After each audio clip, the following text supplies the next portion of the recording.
म्हणजे असं पहिलं 5वीपासून स्वप्न धरून चालले की बाबा पोलीस व्हायचंय मला. म्हणजे काय होतं, कसं करावं लागतं काही माहीत नव्हतं. फक्त एवढं मनात होतं की पोलीस व्हायचं. म्हणजे बाकी अशी वर्दी पाहिली की एकदम अट्रॅक्शन वाटायचं. नंतर म्हणजे 12वी झालं की करायचं सुरू. नंतर आली मुंबईला.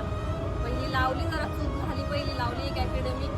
नंतर तिथं तर काय माहीत नव्हतं भरती कशी आहे, काय असते काय नाही. पहिली भरती अशीच हातनं गेली. नंतर मग त्यातनं थोडं भेटला होता, हे धडा भेटला होता, तरी पण परत तीच चूक करायला गेली आणि झालं. नंतर थोडं आली समज. नंतर म्हणजे अधिक सर आल्यापासून अकॅडमीत म्हणजे जीके हा विषय कधी पाहिलाच नव्हता आम्ही तिकडल्या अकॅडमीत कधी. हा माहीतच नव्हतं की हा बाबा जीकेचा एवढा मोठा व्याप आहे. त्यानंतर कळलं की हा जीके एवढं मोठं असतंय. मग जरा त्यांनी भरपूर काही तिथं आम्हाला शिकवलं. त्या अंदाजानेच आम्ही तिथं होतो. नंतर मग काही मन वळालं, जरा नको वाटलं. भरती पण तोंडाशी होती. नंतर आपली कर्णवीर अकॅडमी जॉईन केली. आणि माझ्या मते कर्णवीरमध्ये ग्राउंड किती असतो त्यात माझं पण दादांनी माझं 100 मीटर चांगल्या पद्धतीने करून घेतलं. थोडं झालं म्हणजे ग्राउंड चांगलं बसलं. आजारामुळे थोडी पडली कमी, पण ठीक आहे. म्हणजे त्या मानानं भरपूर मारलं ग्राउंड. आणि नंतर लेखीचं काय, लेखी गणित आल्यावरती गरजे दादा भेटले. म्हणजे पूर्ण विश्लेषण म्हणजे जास्त मला भेटलंच नव्हतं की बाबा हा गणितात एवढं पूर्ण परफेक्शन. आणि त्यानंतर शॉर्ट ट्रिक दिला भरपूर आम्हाला. त्यानंतर आणि म्हणजे बड्डे होता माझा, त्या दिवशी दादा बोलली होती की म्हणजे एवढा विश्वास कुणी माझ्यावर दाखवलं नव्हता त्यावेळेस. म्हणजे मला भरपूर छान वाटलं तेव्हा. दादा बोलले की हा ही 100% लागणार. आणि ते तेव्हा बोलले होते की हा ही ओपनमधूनच बसणार.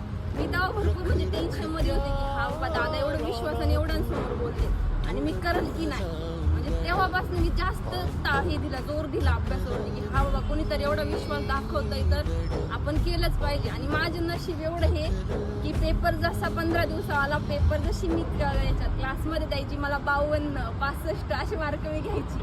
मला तेव्हा लई टेन्शन यायचे. दादासुद्धा आपले अक्षय दादासुद्धा लई टेन्शनमध्ये की बाबा हिला एवढी कमी कसं काय स्कोर होते. ते माझा पेपर सारखा पाहिजे की हा बाबा कुठं चुकलंय तुझं, काय चुकलंय, दादांना विचार, काय येत नसेल ते विचार. मी पण जरा जायची लोडमध्ये, पण परत विचार करायची की नाही बाबा तू इथं हा पेपर दिलाय पण तिथं हाच येणार नाही, तुला वेगळा पण पेपर पडत असतो, तू तिथं करू शकतेस पोरी. ह्याच उद्देशानं मी जरा हे करायची, मग निग्लेक्ट करायची, नको नाही विचार करायचा, कारण की पेपर तोंडाशी. म्हणून मी सोडायची सगळं, परत आपला अभ्यास. फक्त एवढी जिद्द ठेवायची की हा मग अभ्यास करतोय ना, किती टाइम होईल. मी माझ्या मते 3 वाजायचे, 3:30 व्हायचे रात्रीचे.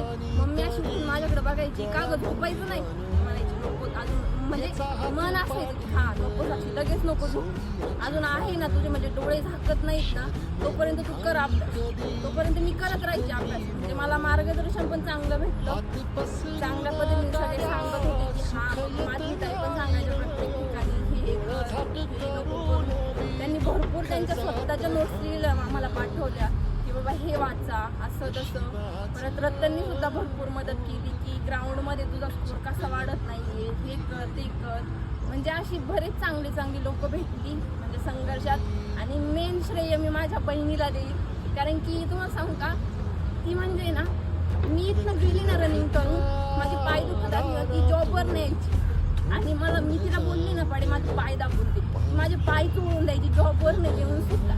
मम्मी सुद्धा बोलायची की बाळा दुखतंय का, ती सुद्धा दिवसभर माझे पाय दाबायची, मला जागी ताट आणून द्यायची की हा बाबा जेव पण तू अभ्यास कर. मम्मी कधी नंतर जरा त्रास होती की बाबा एवढी भरती बघ नाहीतर सोड, बा जॉब कर, कारण की परिस्थिती एवढी नव्हती. मग नंतर बहीण एवढी साथीला होती की नाही बाळा तोपर्यंत होत नाही ना तोपर्यंत तू करतच राहा. मी फक्त तिच्या ह्यानं साथीनं पर्यंत आली. आणि ज्या दिवशी पेपर तपासाय बसली, म्हणजे पेपरला मी सगळे मिस्टेक लय केल्या होत्या म्हणून पेपर तपासायची लय भीती होती की बाबा तपासू की नाही. त्या यानं नंतर म्हणलं तपासावं तर लागेल. मम्मी म्हणली माझ्या शेजारी येऊन बस, म्हणली तपास, मी आहे तुझ्या शेजारी. नंतर तपासायला घेतला. पहिला रो पूर्ण बरोबर आहे, माझ्या मध्ये 1 का 2 चुकीचे होते फक्त. मी तरी म्हणलं पहिल्यात नको खुश व्हायला, कारण की पुढे 3 रो आहे अजून आपल्याला तपासायला.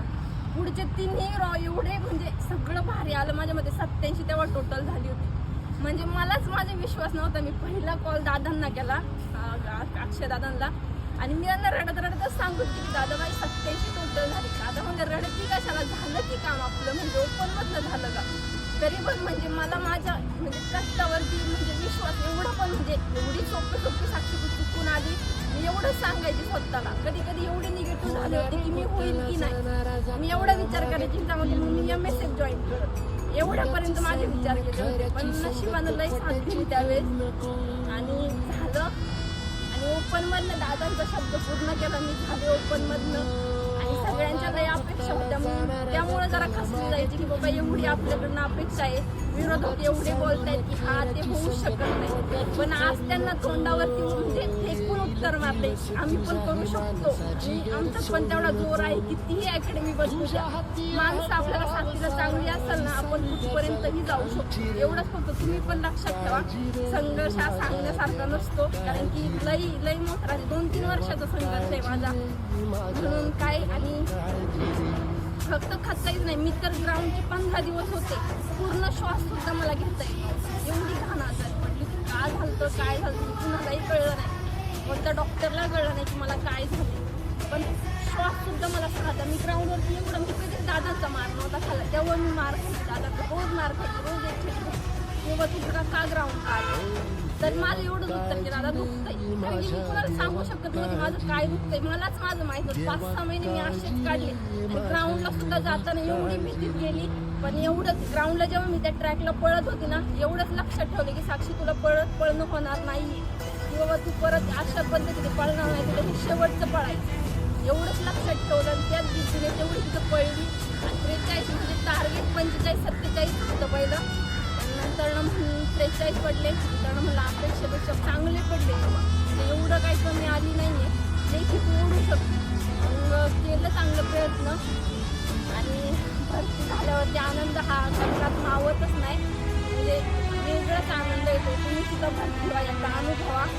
म्हणजे आता तुम्हाला वाटत असेल ग्राउंड जेव्हा माझं ग्राउंड होऊन किंवा जेव्हा म्हणजे मला माहित होतं की मी होणार आहे भरती, तरी मला असं वाटायचं की बाबा मी ग्राउंडला जावं. म्हणजे मी सारखी इंस्टाची व्हिडिओ पाठवायची माझे रंगले वगैरे, तेव्हा मी कशी पळत होती. म्हणजे तो आनंद वेगळाच होता. एकदा झालं ना की वेगळंच आहे सगळं, भारी वाटतं सगळं. कारण आईवडिलांचे म्हणजे माझ्या मम्मीचं स्वप्न होतं की बाबा तिला पोलीस व्हायचं.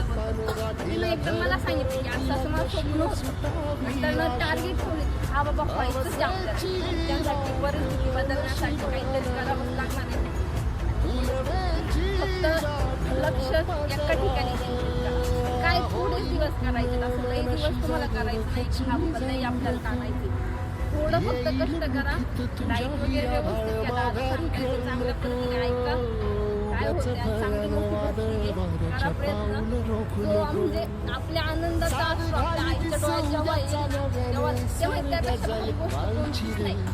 मग तेव्हा आपल्या एवढ्या कष्टाचं सार्थक होतं. म्हणून करा चांगल्या पद्धतीनं, नेहमी काही कुणाला